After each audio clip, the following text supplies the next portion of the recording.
going off the left. Can I sit over here? Can I sit over here?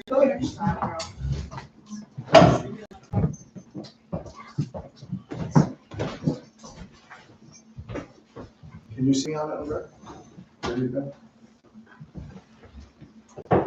Welcome, everyone. Tonight is the first of the Connecticut Book Festivals and the SWF Foundation monthly small venue events. And tonight's, we have been very fortunate in that you're all here. My name is Luca Di Matteo, and Andrea Petit and I run Connecticut Book Festivals. And in a minute, I'm going to call up Kathy Weiss, who is our host and the poet emeritus of Clinton. And I'm going to let her explain about herself. Just know that she is a wonderful woman who donates tremendous amount of time to the community, not only here at Clinton, but throughout the state. If you get a chance to talk to her tonight, please do. I want to tell you a little bit about Connecticut Book Festivals before we start. So about almost 4 years ago now, Andrea, come on up here for a minute, please. Andrea and I, well, maybe 5 years ago now. No, Andrea and I, before November. Andrea and I were sitting at a book signing event, and we said, there's got to be a better way to do this. Instead of authors just going one by one to events and trying to get book signing gigs. And so we didn't say much about it after that, but we kept in contact, and we saw each other at another event and another event, and we kept talking about it then. And we decided that, hey, let's make an organization where we can pull all the authors in Connecticut together, and we can do this and get signing events for them, where they can go and do a book signing for free. And if anyone who's an author knows, you don't make a lot of money selling books, okay? Unless you're, a one-off like a Stephen King or a John Grisham or anyone else that, is famous you can pick from, okay? So we decided our basic premise was we weren't going to charge. We weren't going to charge you for a membership, and we weren't going to charge you to go to a book signing. And that meant we had to find other ways to keep the organization going. And we'll tell you about that in a few minutes. So we started that in May 4 years ago. We quickly went from just the two of us to over 300 members right now. We started May last year, not 4 years ago. I'm sorry, May last year. We met 4 years ago. We started, and believe it or not, just in May. Not even, we haven't even been open a year. Wow. And it has been a great journey. For us, we've met a ton of wonderful authors, and they've been all so supportive. But then we decided, wait a minute, what about the authors, those writers who aren't published yet? What about them? Because we remembered when we weren't published, and we were about to get published, and we were like, how do you do this? Where do you go? And so we created our associate program, also free, where unpublished authors could come and sit with published authors and learn how to do book signings, learn about the business and stuff. And we were thinking to ourselves, I wonder how our authors are going to accept that. And they accepted it with open arms. We could not answer emails fast enough on all the people who were saying, yes, have them come sit with me, have them come sit with me. And so we've got about a dozen. Yeah, I think I'm just about up to a dozen since we opened it 6 months ago. We have to try and get more of the newer authors. We're going to start doing our media blitzes pretty soon. We've been kind of busy. But if you know of anybody, a relative or something, a friend who is trying to write and needs a little kick in the backside to get it moving, or wants to write and just doesn't know how, have them become an associate member and come to one of our events. And that is also free. And we will sit you with them, I should say, with an author in the genre they want to write. So if you wanted to write fantasy, I would go to my fantasy office and say, hey, I've got one coming in for whatever. We'll just sit there, look, we'll say, okay, we're looking for some thriller authors. We send this out to our membership, and our membership has been fabulous when it comes to young authors.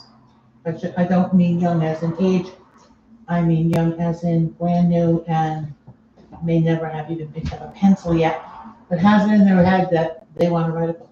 And we kind of feel like proud parents. We had recently our first associate publish. And so she became a full member recently, which was kind of fun for us. She was what, 13? She was 13. She's 13. Yes, we had our youngest member join at 7 years old, published. Okay, and our oldest is 98. She just turned, she was 89, she'll turn 90 this year. 90 this year. Okay.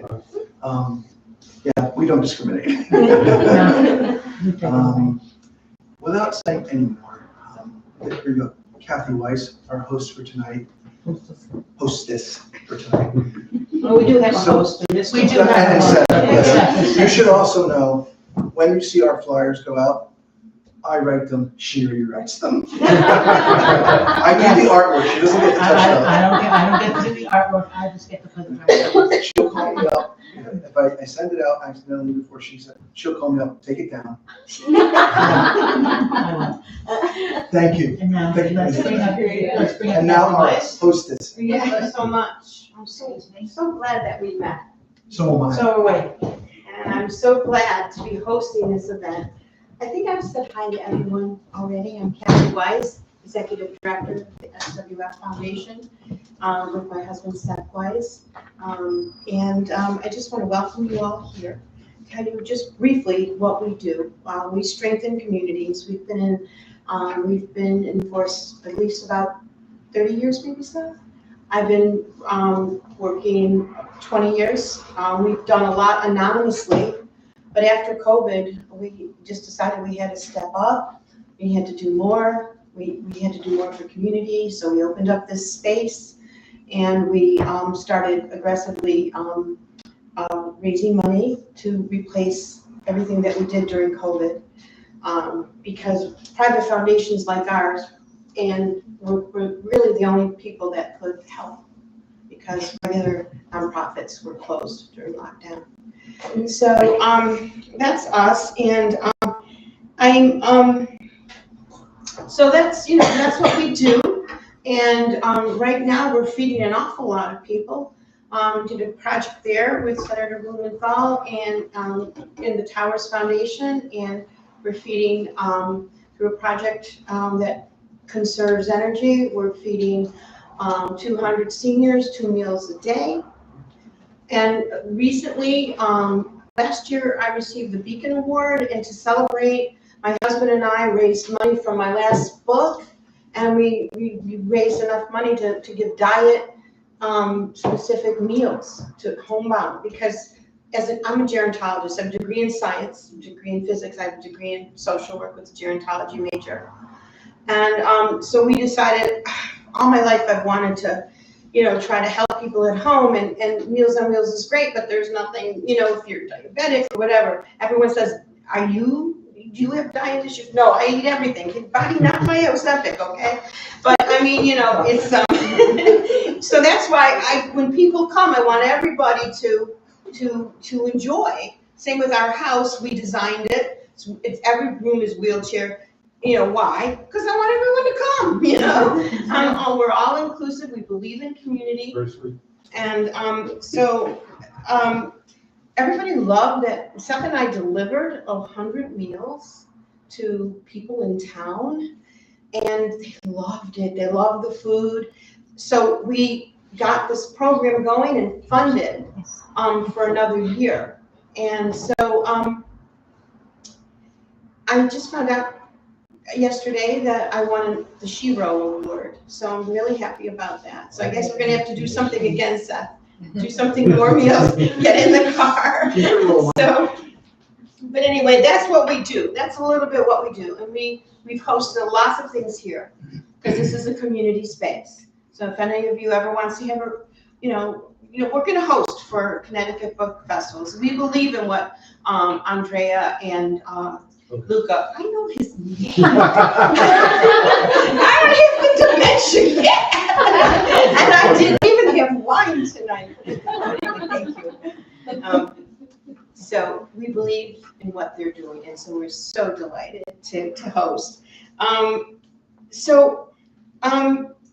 Okay, that's my day job. At night, I indulge in my creative side. I'm an artist, a dancer, a writer. I have published 2 memoirs, a poet laureate. I've published a couple of books of poetry. I've edited an anthology for my whole community. I wrote a non-fiction book called What a Donor Wants, how to get the edge when you're writing a grant. I don't know. Who cares? I've been published in over 30 magazines and journals and books and whatever. So that's what I do. All the artwork here is my husband's and I, maybe a few pieces by other family members, but we are the artists here. This is all our work. So, we anything that's sold goes to me. So I want to keep, I don't want Andrea to Kathy, get what's the address here? 348 East Main Street. Thank you. So just want to say, I'm going to be hosting again, of course, next month, and Luca and Andrea are open to me reading my memoir, My Time in Cuba.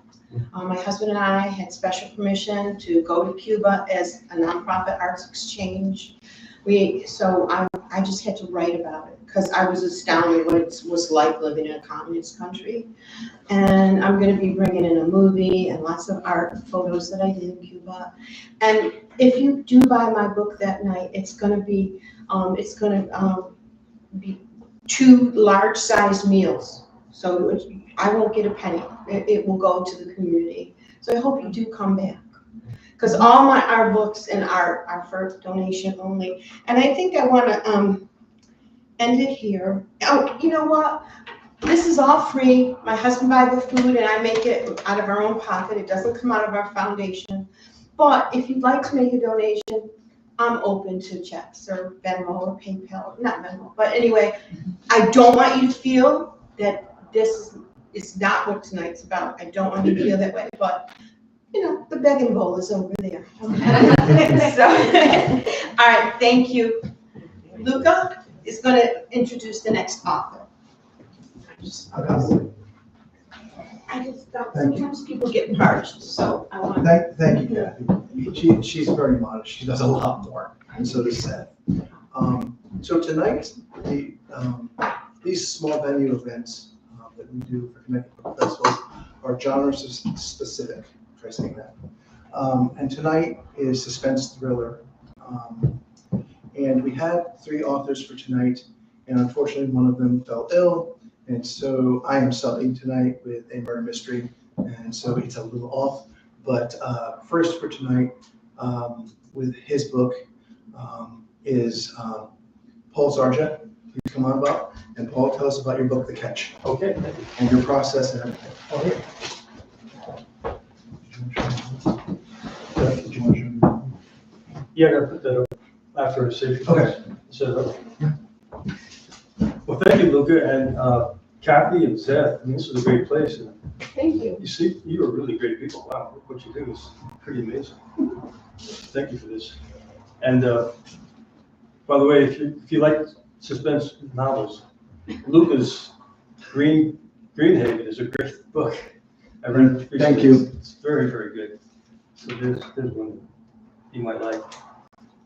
Now, I don't speak that well off the cuff, so I wrote some comments that I thought I should read instead of trying to just say it from the top of my head. So the first thing I'd like to say is what my mission statement is as a writer. So this is it. My purpose is to write scripts that lift the human spirit. No one should ever feel there is no hope in the world. I believe there is more to us than just this objectified experience of being here. That's been my purpose. And a little bit about the creation of The Catch. So many people are lost these days without any moorings and without any sense of having meaningful purpose in this world. So they just wing it and find themselves dissatisfied with their lives. Well, the catch is a story I began writing on a beach years ago when I was feeling that way myself. It was about a protagonist, Johnny, who has what most would want: a thriving business, an active social life, and a magnetic personality. He has no shortage of friends, and finding sexual pleasure is never a problem. Yet, he feels empty, that something is missing. And at that time, so did I. I only wrote so much on the beach that day, continued for a few more weeks at home, then was stumped. Where would the story go from there? Well, later that year, I was introduced to a philosophical teacher, the experience of which awakened me to a new perspective on everything. My eyes were opened to how programmed I'd become by society, whether it be from traditional dubious home values, from school, religion, or the media. I had accepted too much without questioning hardly anything. So as a result of having this mentor, Kenneth George Mills, who you can find on the internet, by the way, I was able to continue my story, and in it, have Johnny meet a few people who are wiser than he is.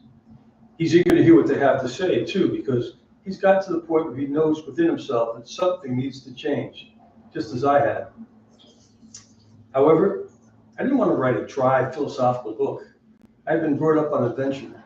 For God's sakes, I read all 42 Hardy Boy books when I was in 6th grade. They were fun to read and great stuff for an 11-year-old. So because of that and other reading I've done over the years, I wanted to write something exciting that didn't sound preachy, that was meaningful too. Well, today's author talks are focused on suspense thrillers, and that's what I made the catch. Besides two wise friends Johnny meets, there's a missing family heirloom that he's next to inherit, with an inscription that holds the key to his desired transition to a more satisfying life.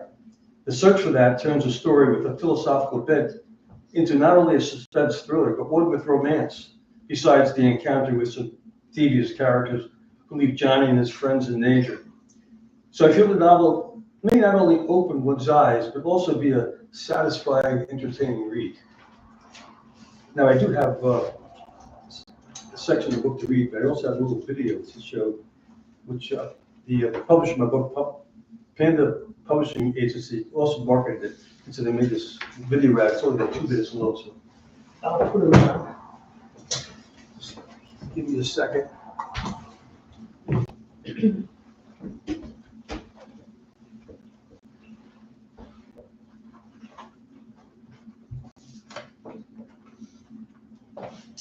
I'm going to hook up speakers to it so you can go here. Over here.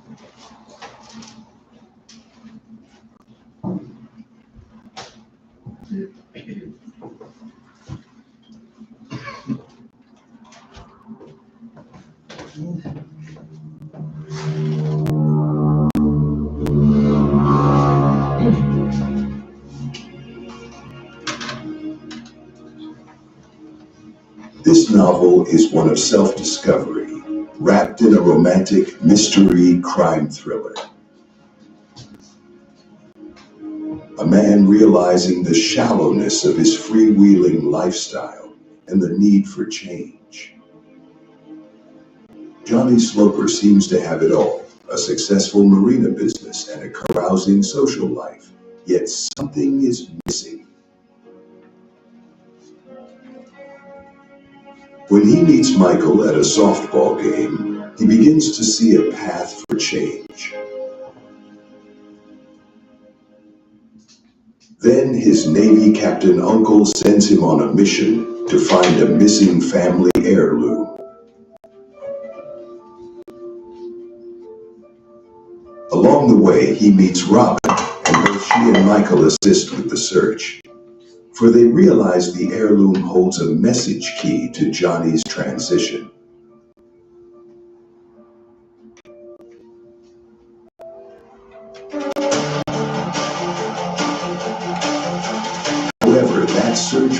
trouble from an evil source. It's at New York's Grand Central Terminal where all will come to a head. Johnny's newly gleaned wisdom will be put to the test. Will he be able to save his friends and himself? This story will grip you until the very end. The Catch. Available now.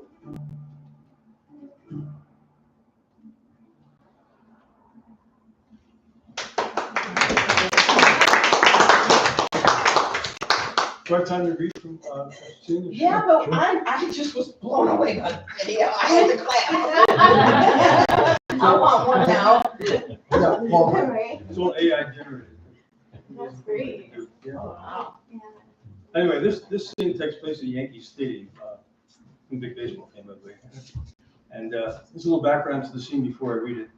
It's 1978, and Johnny and his new love interest, Robin, in a canary yellow sundress, are at Yankee Stadium spying on Dr. James Wilson, who they believe may have stolen the valuable heirloom Johnny is next to inherit. Robin has been sitting next to and engaging with this unsuspecting doctor, while Johnny has been observing from behind, and she's already taken aback by a crude remark he's made about her being a mulatto. In this scene, the game is now over. And this is it. The Yankees had won the game with an exciting finish, atypical of the slow start they've had this year. Fans now make their way gleefully out of the stadium. Boisterous and full of frolic, they can't just file orderly towards the exits. They run, dance, sing, shout, and shove their way along. By the time Johnny reaches the tunnel that traverses under the grandstands, Robin and Dr. Wilson are almost to the other end. Once through the tunnel, his eye catches Robin's yellow dress, but he's lost more ground. They are way across the floor, about to access the zigzagging downward ramps. With more move to room, he dodges through the throng at a quicken pace, making up some of the distance. At the mouth of the first ramp, the crowd thickens again. Looking down its length, you can see they're about halfway to the next bend. Unfortunately, after each pair of ramps going down, there's another junction allowing bodies to pour onto the ramps from a lower level of the stadium. When they reach the next level, the crush is substantial. The distance between Robin and Johnny widening. He can no longer make up ground. The crowd is packed too tight. Meanwhile, Robin is unfazed by this, yet wishes to keep Johnny in sight. The last time she had a chance to glance back, she couldn't spot him. Now she has to wait for the next turn to try again. As Johnny rounds the next corner of the next ramp, he catches a smidgen of yellow at the far end. Then a head turns, and it's Robin's face momentarily in view, still maintaining its coolness.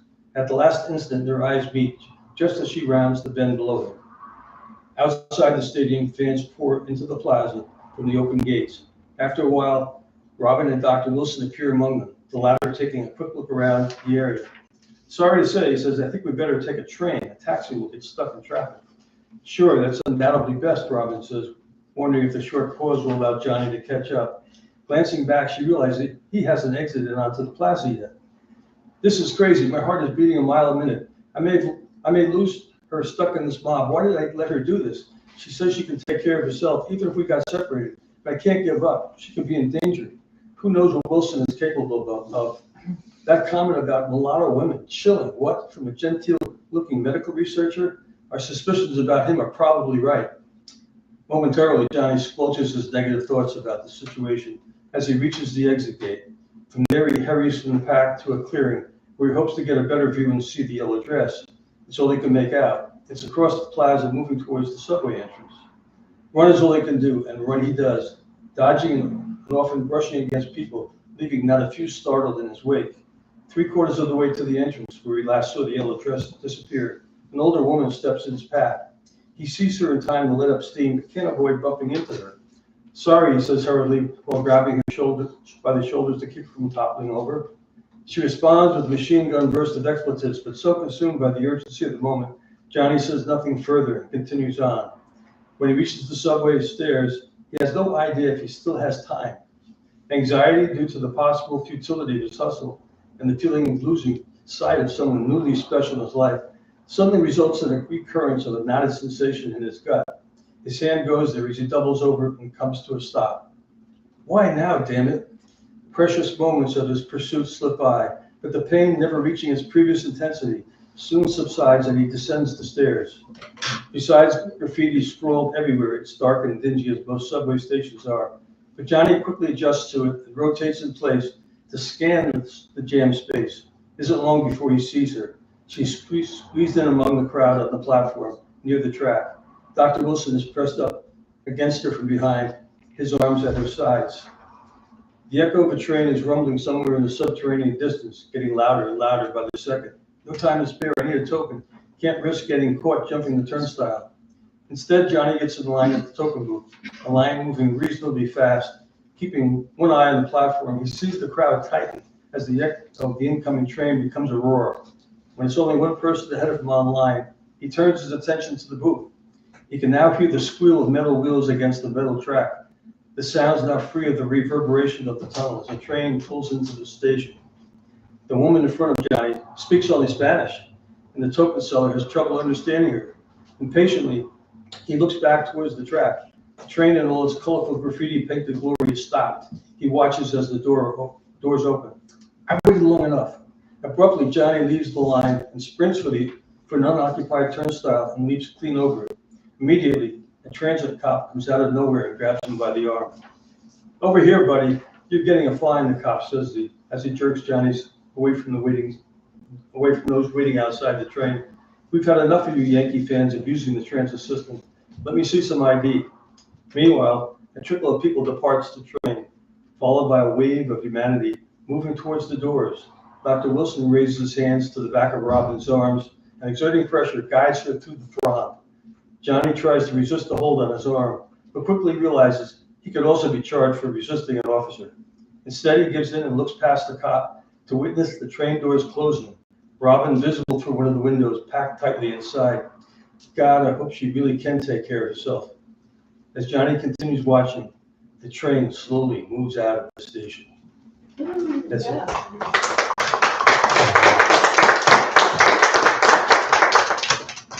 Thank you very much. Thank you.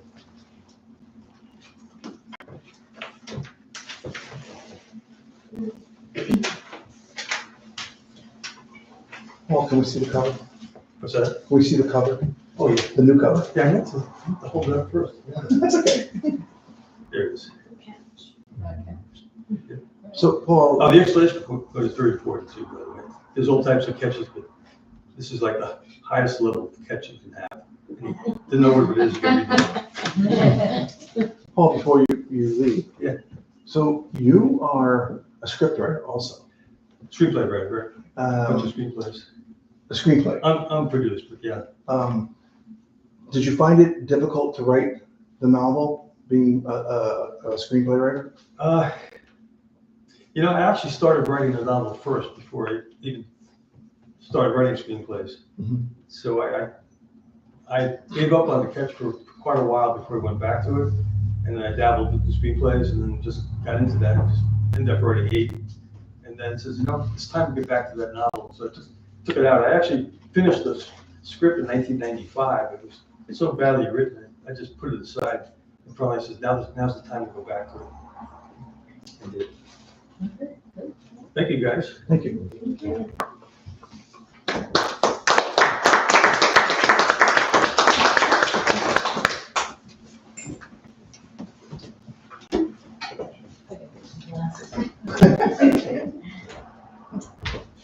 So next, we have Sarah Blanchard coming up while she gets her glasses.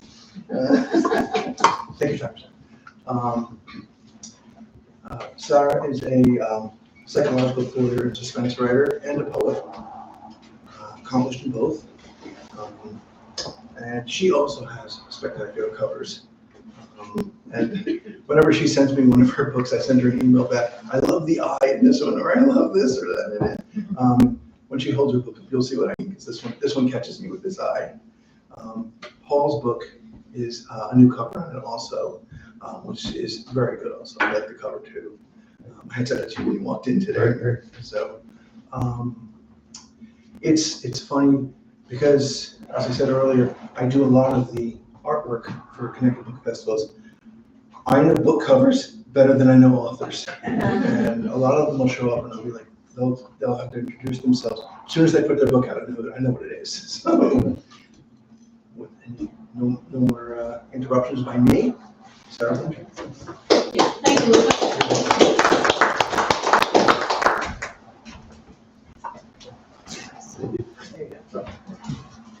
So, my name's Sarah Blanchard. I live up in Putnam, Connecticut, but I have lived elsewhere, and we recently returned to Putnam. I grew up in Stamford and Norwalk, Connecticut, so I know both ends of the state, opposite corners. And before we moved back to Connecticut in May of last year, we lived in Asheville, North Carolina, or a little town outside of Asheville, where Hurricane Helene hit. And the devastation is just, you have to be there to see it and understand it, and it's just horrific. It's horrible. I know people who died in that hurricane. I know people who lost everything they have, lost houses and everything else. So I went back down there to help out with animal rescue, which is a cause near and dear to my heart, and last year. And about 6 months before hurricane hit, I published this book. It starts off with a storm in western North Carolina, just outside of Asheville. You're going to hear the Carolina accent come back into my voice as I speak. It's kind of unconscious, but I know I'm doing it. And I have a 4-day storm, rainstorm. There's a landslide. Car falls off the side of the mountain. There's a car crash. 4 people are in, 3 people died, 1 person is badly injured. That's how the book starts, and all my friends accused me of actually calling in the hurricane, which I did not do. But I felt, because I had said it there, and so many of the locales there, the landscape, the environment there is so near and dear to my heart. Having lived 5 years there, 15 years in North Carolina altogether, I felt a strong need to go back and do what I could to try to help make things right after all of that. So this book is set in North Carolina. The next one that I'm working on is going to be set in Putnam, Connecticut, where I'm living now. And it's murder mystery, and but I renamed the town because, as I've explained to a few people, nothing bad ever happens in Putnam. So how do you start with a book? Well, some people start with a plot. Some people start with an idea. Some people start with an interesting character. I tend to start with the idea and the character, and then the plot comes out of figuring out what that character is going to do to make decisions. So if you have to know what sort of decision a character is going to make, you first have to know a lot about the character. And I teach fiction writing, have taught it in several places. And when we talk about developing a character, I like to talk about developing a character Bible. And a character Bible is all of the backstory, all of the traits, all of the behavior, not just red hair and blue eyes. We're going to talk about, and I like to ask people to think about, what does this character want more than anything else in the world? What is this character afraid of more than anything else in the world? How far will the character go to get what he wants or avoid what she fears? Once you start looking at those things and answering those questions, now you can understand what decisions that person will make under stress or in the face of opportunity. And I try to do a story, or my stories, I've written a lot of short stories also, based on what that character really wants, really fears, what has influenced life, prior life, what has damaged them, what has lifted them up, who will they fight and die for? Doesn't mean they have to fight and die, but I need to know who that is, who that person is, and what the stakes are. And once you've got the stakes, what's at risk, what's the benefit on the other side, And when those two things clash or they're in conflict, what happens? So I started with a character. I wanted a young woman at a vulnerable age. So I took a 19-year-old college student and I said, okay, she's had a pretty good life. She's got, she did lose her mother when she was younger, but she's got a wonderful father. She's got a wonderful uncle. It's a very comfortable family, comfortable life.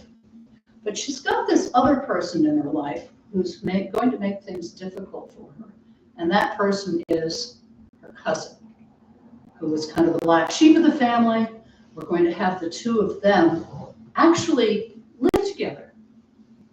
And some people in the family can't see the problems that the black sheep woman, also a young woman, is causing. They make excuses for her.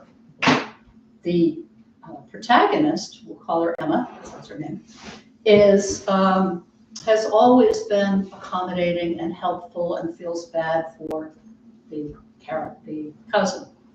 The cousin's also a year older and a very domineering type of person. So now we've got conflict right there. That's person-to-person conflict. We've got a young woman who's unsure of herself, so now we've got personal, individual conflict. How does she stand up for herself? And then we're going to take her and put her into a storm in which there's a terrible car accident, there's a tragedy, and our protagonist, Emma, is the driver in the car that ends up in a crash. The other car falls off the mountain and 3 people die, a mother and 2 small children. Our protagonist is left with memory loss. She's in a coma for a number of months, and she does come out of it. She does heal mostly, psychological trauma, physical trauma, and loss of memory. What happens for her after that? I read an article in 2017 was written by, it was in the New Yorker, written by a woman, great writer named Alice Gregory. She writes a lot of nonfiction articles for various publications, and the article is titled, "The Shame and Sorrow of the Accidental Killer." And I became absolutely fascinated with this concept of losing your ability to control your life and what happens if something that you've done inadvertently goes against your moral compass. So soldiers have to deal with this all the time.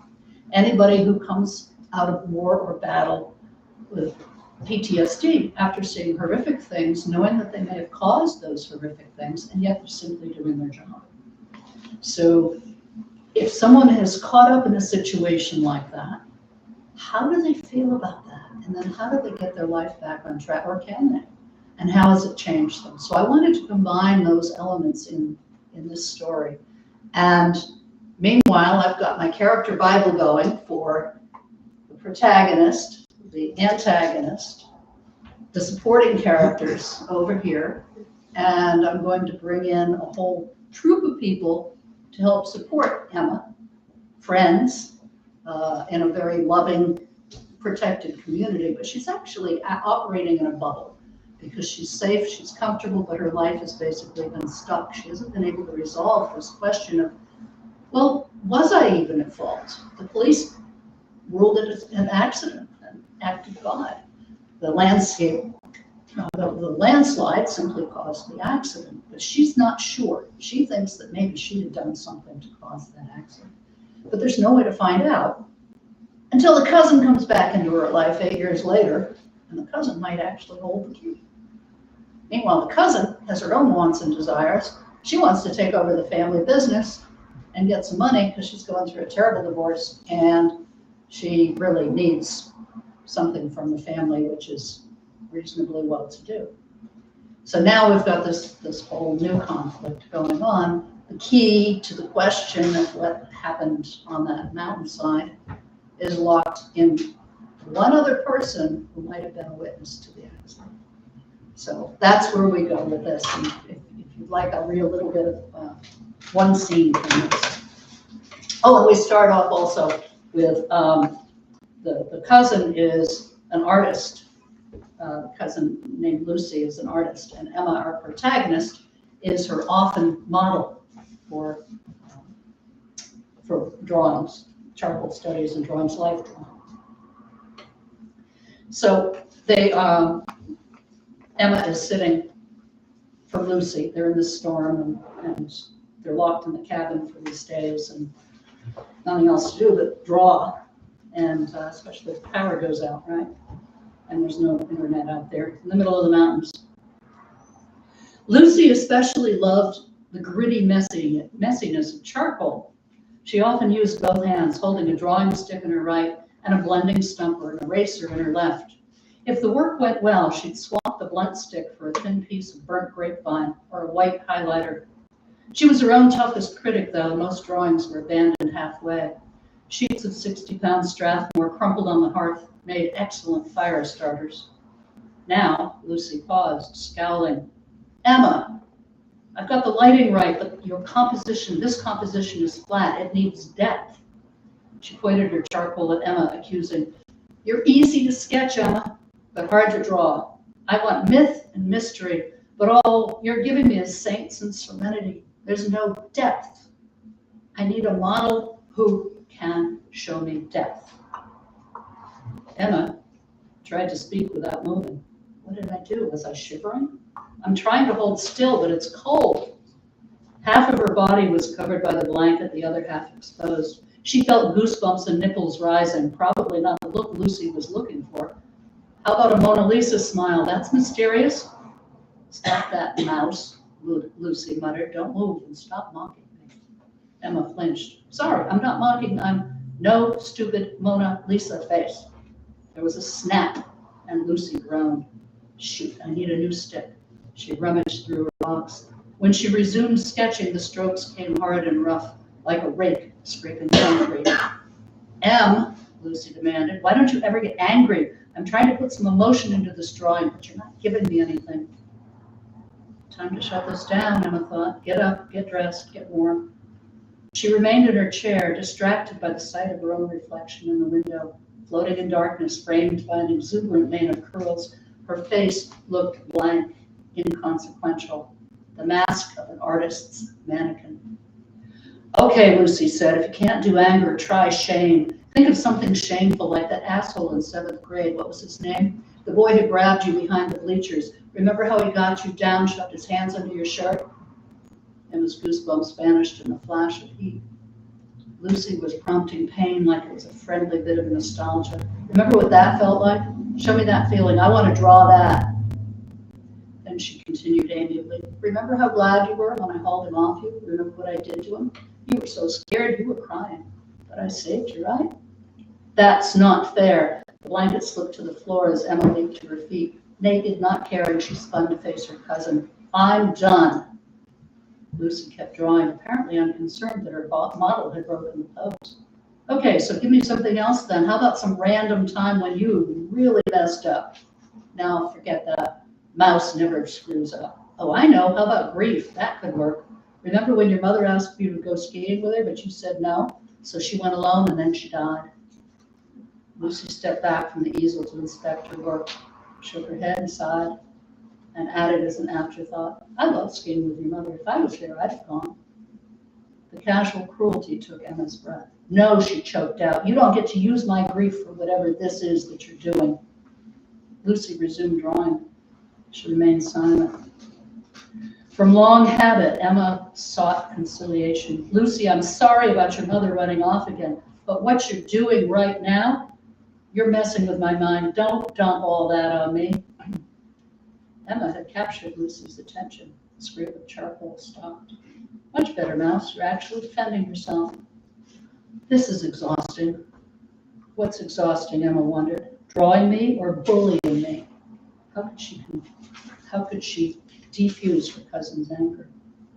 I can't be the angry one, she said finally. That's your job, Lucy. Remember the summer you turned 12? Uncle Jerry said you acted like you were the director of Outrage and Fury. He said it's my job to stay calm, to balance your anger. We're yin and yang, that's why we're friends.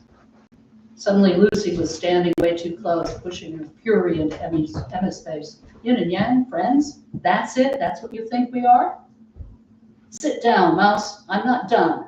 Do not say besties or something equally stupid like BFFs or soul sisters, superficial crap. I mean, I don't know what I mean, Emma said. Fam, tribe, blood sisters, what would you call us, Lucy? The second piece of charcoal broke and Lucy's face twisted in rage. She grabbed the easel with both hands and heaved it. Charcoals and sketch pad rattled to the floor as the easel's wooden crossbar smacked Emma's left collarbone.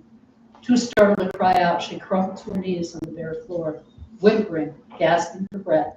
She clutched her left arm tight against her ribs. And that's in the first few pages. So, thank you. Thank you. Thank you. Sarah, how do you find the transition between poetry and Oh, yeah, I Writing write out. poetry too. The poetry informs, I find that the poetry informs my fiction writing. The very close attention to every perfect word, to line breaks, to punctuation, to reworking something to pare it down into the very essence of what you want to be able to say. I can't afford to do that when I'm writing fiction and I have to move the story along.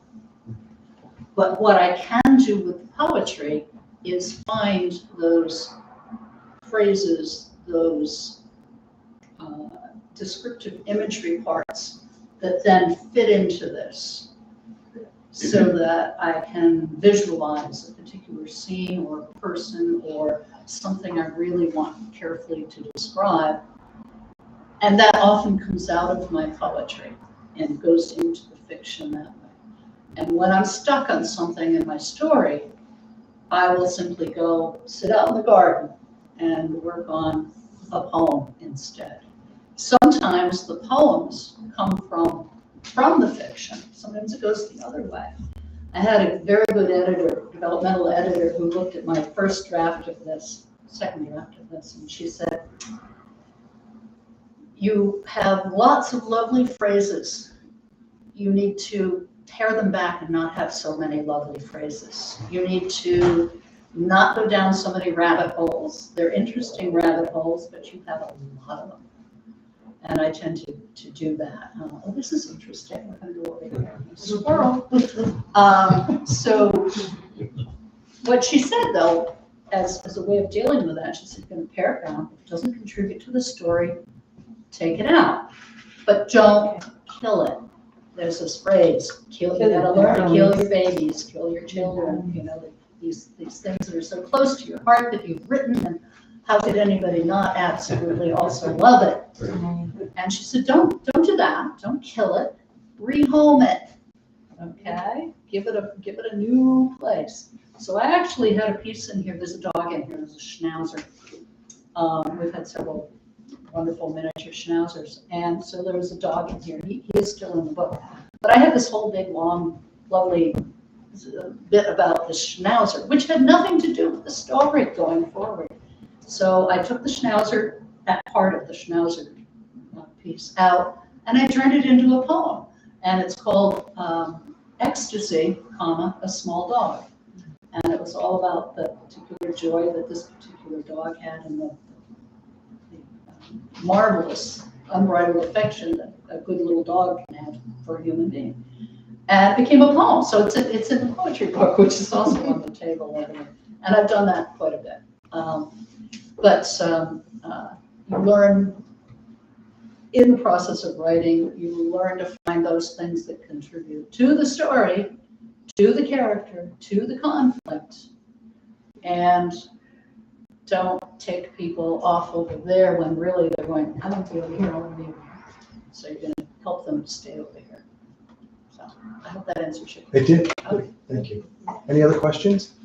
So, did you wrote out of kind of interest, or did you go to school or learn how to write, or just something you just developed a gift for? I'm sorry. Did you develop a gift for writing, or did you go to like a special school Oh, training I for have writing? I have been writing since I was maybe 10 or 12, semi-seriously, in the sense that I realized I liked writing and I wanted to write a lot. And I had a number of good, very good high school teachers who helped with that. I managed to flunk myself out of a creative writing course in college because I wasn't ready to be quite so literary way up here in terms of high concept writing. I wanted more interesting stories. Bravo for you. Yeah. But then after that, and I kind of went in and out, more poetry, more fiction. But over the years, I had a number of fiction short stories published.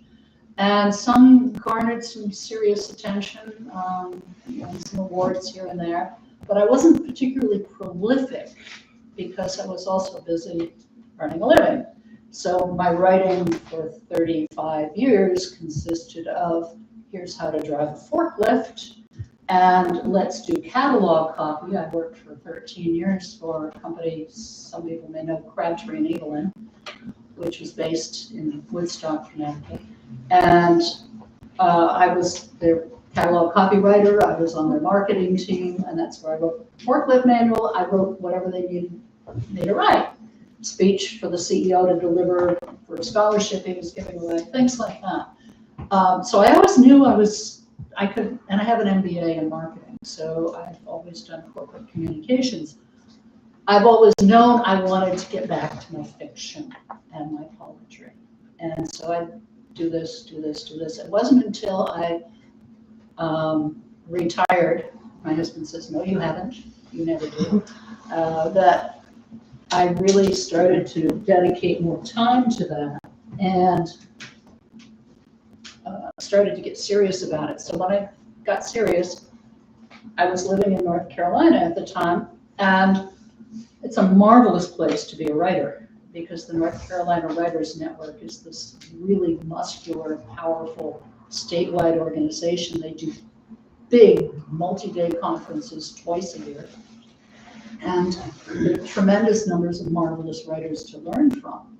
And they're constantly doing videos, and they have a whole editorial service where they'll pair up mentors and mentees. It's a very broad program. And then I discovered, the North Carolina Poetry Society, and I became involved with a few other things. And then I was asked to teach at the College for Seniors, part of the Osher Lifelong Learning Institute at the University of North Carolina, to teach the College for Seniors program. And I said, well, what should I teach? And they said, how about fiction writing? So I put together a series of 6 classes, and I taught that for 2 semesters on fiction. Well, then I had to really sit down and make my own ideas and thoughts clear on how exactly you put things together. One of the best ways to learn something is to have to teach it the next day. So, then I started taking classes and I started paying more attention to the craft, to really sharpen that craft all the time. And I'm still doing that. So, yeah. And yes, I'm a Connecticut Poetry Society Association of Rhode Island Authors. I facilitate a writing workshop at a little bookstore up in Webster, Massachusetts, which is just over the line. And the people that I'm the facilitator leader for that, but I get just as much out of it as they do, I know. And we have a small group of 5 people who meet twice a month and share each other's work. So when you get involved in a writer's group, a writer's workshop, or a writer's group has been the most helpful for me. And when you get involved in that, you want to make sure that the people you're working with are compatible and that they're actually there to write, not just talk about writing and not just read something and everybody goes, oh, thank you, that was very good.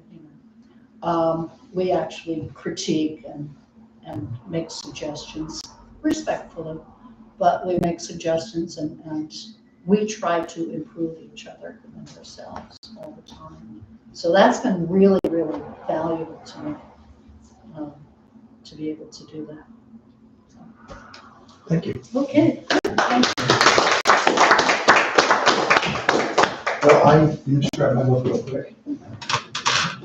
While we're waiting for Luca, I just want to mention, just for like grant writing and stuff, I need to have totals and I need to know who's in my space. So if everybody could put their email down, because you emailed through Luca and not through my website. Okay. Sure. So I'm gonna round out the night tonight, as the fill-in. I don't write suspense or thriller, I write murder mystery for this novel. And I wish I had gone before Sarah. Only because our techniques are very similar in the way we build characters. I do the almost exact same way, a little bit different than you do. I build my character, especially my main character, everything from where they are in order of their family line to their job, their social life, to their experiences, their education, everything. And I do that. The main character in here is Kathy Arden. She had 22 pages. Okay. And not that I used it all, but I had it and I knew it. And then the supporting characters have less. And then I call the cameo characters have maybe a page or half a page. And I do that because I want to know when they get thrown into a scene, how they're going to react and how they're going to. So for me, when I'm writing, it's like taking dictation.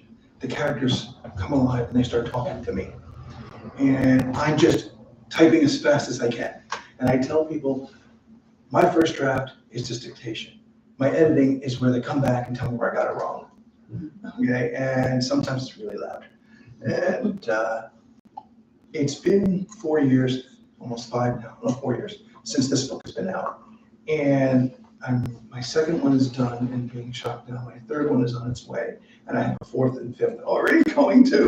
But the problem is I'm still getting up at 2 and 3 in the morning. And I'm hoping to break that cycle, but that's just my writing time. And a lot of people ask me, I want to write a book, or I have an idea, or I'm a writer, and how do I go about doing it? And the one thing I always tell them is, first find out when you're most productive, when you're active, when you're most creative. And for me, it happens to be, when it's really quiet. And my days are filled, especially running this organization and stuff like that, and everything going on around me. I'm getting emails, phone calls, whatever it is. So that time is mine in the middle of the night. So that's where it's good for me, and that's how it's developed. And then the other thing I tell people is treat it like a job.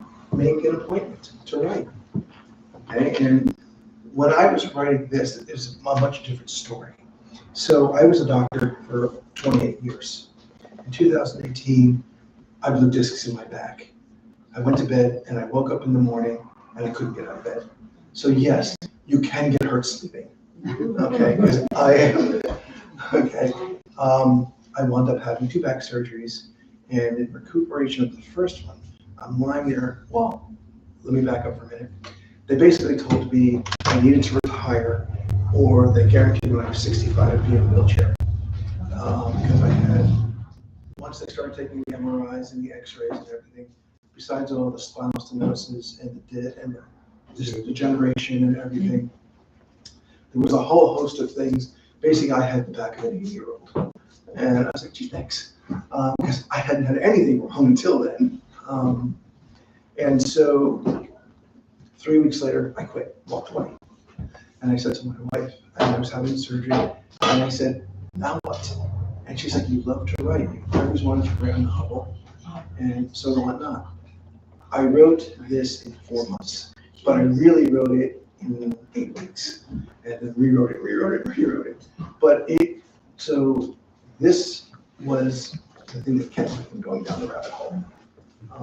It was the thing that, because when you are forced to walk away from something you've been for your whole life, and you haven't planned, to say, okay, I'm going to retire in 6 months or this and that, it's your whole identity, and you lose that. Okay, and some of that comes out in this book. So having said that and gone through how I do characters and stuff, and how the story comes to me.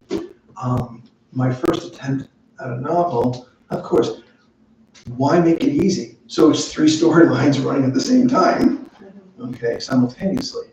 And so Green Haven is about a director of nursing at an upscale nursing home, Kathy Arden. And she is an ostrich with her head stuck in the sand because of something that happened to her, which I'm not going to tell you. Early on in her career, she has decided she is going to fly under the radar for the rest of her career, do her time, get out. Unfortunately, that instance that happened also involved her boss, who is out to get her. And he is just, every chance he gets, he's just twisting the knife in her back. And then it's the whole story starting to unwind. She starts to find out that the residents at this upscale nursing home are passing away too quickly all of a sudden. And she starts to look into it, and the more she looks into it, she starts to believe that they're being murdered, and she's being framed for it. And everything points to her. That is the main storyline. She has to figure out who's doing it. She knows whoever's doing it is working right next to her, okay, and has been for a long time. And she has no clue how to do that. Now, because of my personality and who I am, okay, there's a lot of quirkiness in this. For instance, she is a loner. She's not married. She has her own apartment, but she spends most of her time watching detective shows. So she uses some of the stuff in the shows that she watches to try and solve. And sometimes it works, and sometimes it backfires really badly. And and it gets kind of funny.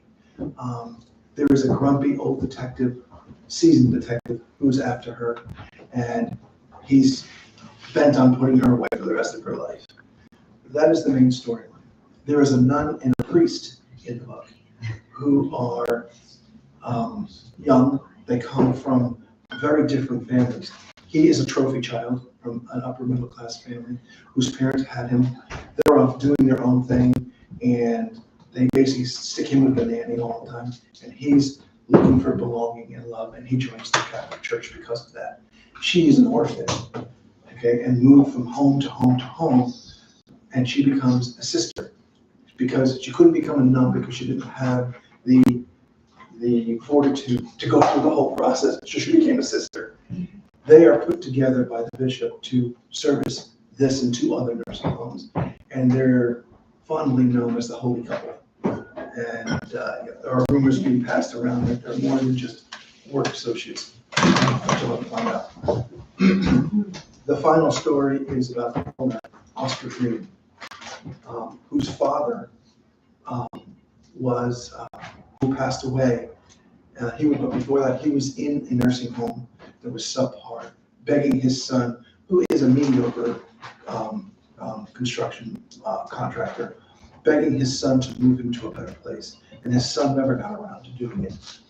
He hires the medical director for the nursing home he built because she was a resident at the time who took care of his father, and he fell in love with her. And he hires her. Everyone who works at Green Haven is there for their own purposes and their own reasons. Every clue in this book is very subtle, okay? And if you miss one, you miss the story. And I took a lot of time to really go back and if it was too obvious, I changed it or took it out. And the fun part about this is when someone buys it directly from me, I challenge you to email me and tell me who did it before I tell you. Okay? The emails I get are so much fun, okay? And I can always tell when someone flips to the chapter where I tell you. Because I'll ask, how did you find out? Okay, and they'll be like, well, I'm like, okay, well, how did that lead you to that? And they don't have an answer, or I'll never get a reply, But it has been a lot of fun because I'll get, oh, it's definitely this person, because this person's terrible. Then like 2 or 3 days later, I'll get, I guess it wasn't that person, was it? Yeah. So, because something will happen. But it's, and I'm not going to read from it because I want you to read it. And because I'm a terrible reader. Yeah, tell that story about, I read that passage about Did you go up on this? two people having a dinner at Trader Joe's, and I just finished And you eating the just same talked two about things. Oh, yes, yes, go ahead. I still have one. A salad, or something like that, chicken salad, Oh, the chicken marsala, yes, yes. and the spinach one, that was, Yeah, yeah, oh, yeah, I can't remember. Yeah, it was a Spanakopita, yeah, right, and the chicken marsala, I just finished reading, and I opened the sixth chapter, and that's what they had. and he's eating it. And you said you and your daughter have the same thing. Yes. But there's a lot of stuff in here. And my wife says it's because I'm a Gemini, okay? And one of the traits of the Gemini is one just says everything and talks all the time, and the other side observes everything. And I do that. And there's a lot of stuff in this book that just points out just everyday things, okay? And I will share one part that is kind of funny. When Oscar is courting Marissa Oliver, the doctor he wants to hire, she is just starting her practice, doesn't have a lot of money. So she goes out to the store and buys this really swanky dress to wear to their dinner date. Okay, but her plan is to return it. Okay, so she doesn't take the tag off of it. Okay, and so they're sitting at dinner and the waitress walks by and tucks the tag back in under her arm. Okay, now only you can imagine that happening. Okay, but I mean, my wife read that, she started laughing. She's like, that is funny because it's just everyday stuff, you know. And then she read more and more of the things I put in there like that. And then she's like, you have a knack for finding that kind of stuff. And so that's the quirkiness you'll find in here with this. I don't tend to, even though it's a murder mystery, there are some very, I wouldn't say super tough scenes, but there are some that there are a little pushing on the edges and stuff, but nothing that's going to, like, you know, make you not want to read it. I got very lucky. Andrea and I wrote the script. She wrote it. I mean, we picked pieces out of her, wrote the script for this, and I don't know if it's going to go anywhere, but it's still with a producer in California right now who's looking at it. So we'll see. When I started writing, I had every intention of writing a sequel. When I was done with it, I had no intentions of writing a sequel. And now I've been begged to write the sequel. So I have the sequel in my head. The problem is I've got too many things going on in my head about the stories. And so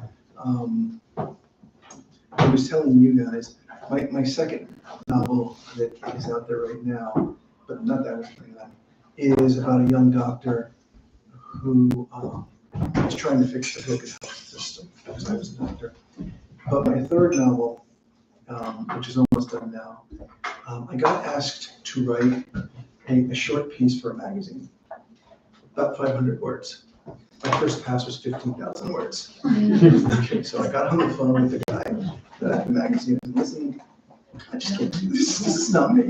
I don't write short stories because I get into it. This character starts talking, and it's 2 or 3 hours later, and I look down, and you know, there's 2,000, 3,000 words. Okay, and now I'm into the story, you know, and I'm not gonna just close it and end it there. So I called him up and I said, no, I'm just sorry, you know, because I know anything else I start to write is going to.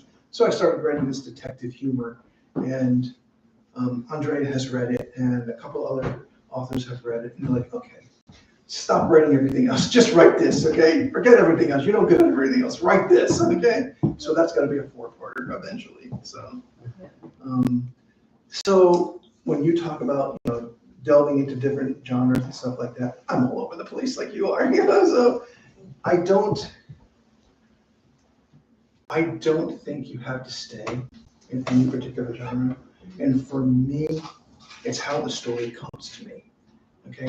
And the characters start talking, and I call it the in-between, okay? And it's just before I fall asleep, okay? Somewhere between consciousness and unconsciousness that the story starts, okay? And my mind starts to run. And I've often thought to keep a pad next to the bed, but I can't write that fast. I just get up and go to my office and start typing, because then I know that 3 hours will pass, and then I've got the start of a story, and I have a folder on my computer that's called In Progress. And so right now there's 3 stories in it. You know, I always tell somebody, I think everyone has a book in them. I really do. And the biggest thing is start writing. Start doing it. There are, and you guys can agree with me, I think, there are editors out there that will help you fix it, okay? That's what they're there for, okay? You never know what your story is going to turn out to be and how, so write the story if you think you have it and be proud of it. We go to, Andrea and I do a lot of these book festivals. We put on at least a dozen in the last year. And we always try to teach authors how to sell. And the two things that grab me are authors they start talking about their book and they're excited, okay? And then they get to the point of asking, like the close, okay? And authors will be, blah, blah, blah, blah, blah, blah. Do you want to buy my book? I'm like, no, be proud, okay? You wrote that, yeah, be proud, okay? And then the person might be like, sure, how much is it? $25. No, be proud. If you're not proud of it, they're not going to think it's worth it. But it's like anything else in life, okay? When you're a creative and you're doing something like that, okay, that came from your heart.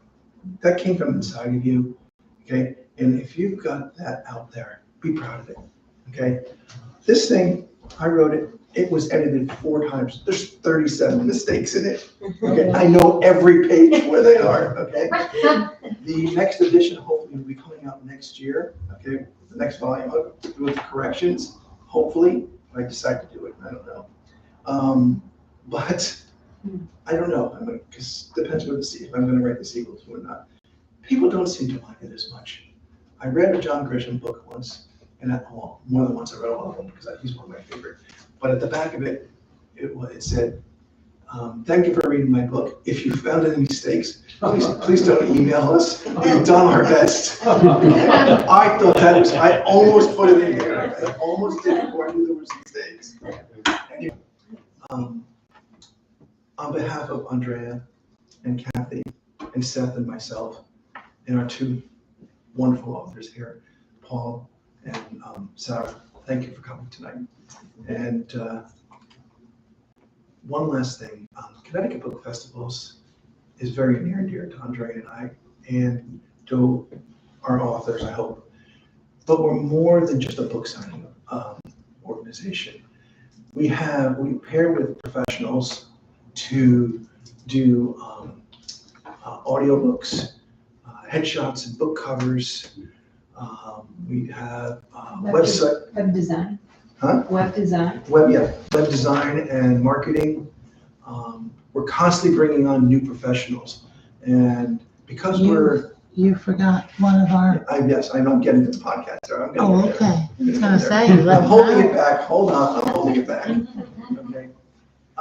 And because we have such large numbers, one thing that Andrea and I have found out, we're like the Amazon or the Walmart of the author industry in Connecticut. We kind of have buying power. So we get some discounts. We get professionals calling us now and saying, hey, I'd like to work with you in your organization. One of the things that Andrea and I, in our 5-year plan, found out is we're well ahead of schedule because now we have organizations and we have towns calling us to do events there, which is kind of fun. Now we're not hunting as much. And what Andrea was alluding to was our podcast done by Jed Doherty. It's called Connecticut Book Festivals Podcast. We started it last December. last December, yeah. December. We've been in the top 100 in the country for book podcasts almost the whole time we've been out there. So if you go on our website, you can listen to it. I think you both done it, right? You haven't done it either? Oh, well, what's wrong with you? No, I'm just kidding. I will tell you, I've done it. I probably sold half a dozen books from it. So it is worth it, but they're fun to listen to. Jed has a way of just making the authors talk and getting the stories from them. Even the tough ones that don't want to speak. I don't know how he does it. Anyway, they'll do all that tonight. Thank you very much. Please go to our website, sign up if you're an author or associate, and we'd love to have you, all of you. Thank you. Thank you. Oh, come next month, first, Thursday, next Thursday. First Thursday of